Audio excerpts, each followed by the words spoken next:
One of the reasons I sought to join this committee was because of my district. It's in Houston. My district was devastated by Hurricane Harvey. Homes, businesses, lives were lost, of course. The severity of this storm has been mentioned in multiple opening statements, and I appreciate the focus on it. Although we may disagree on this figure of 38%, that it is 38% worse because of climate change. That number is based on a computer model, not the scientific method, but it doesn't really matter. What we do agree on is that it was disastrous. Harvey wasn't the first major flood we've had in Houston either, because another thing we can agree on is that we've been experiencing these for literally hundreds of years. Between our founding in 1836 and 1936, Houston experienced 16 major floods, some of these cresting to more than 40 feet above the bayou. I got a printout here, actually. It's by the Harris County Flood Control District. It's 11 pages worth, since 1836, 11 pages worth of major flooding. It is Houston, after all. We're built on a bayou. We have clay for ground.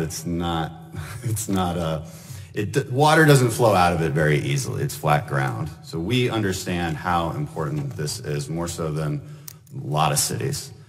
In 1900, a deadly hurricane wiped out what was then the major regional city, Galveston.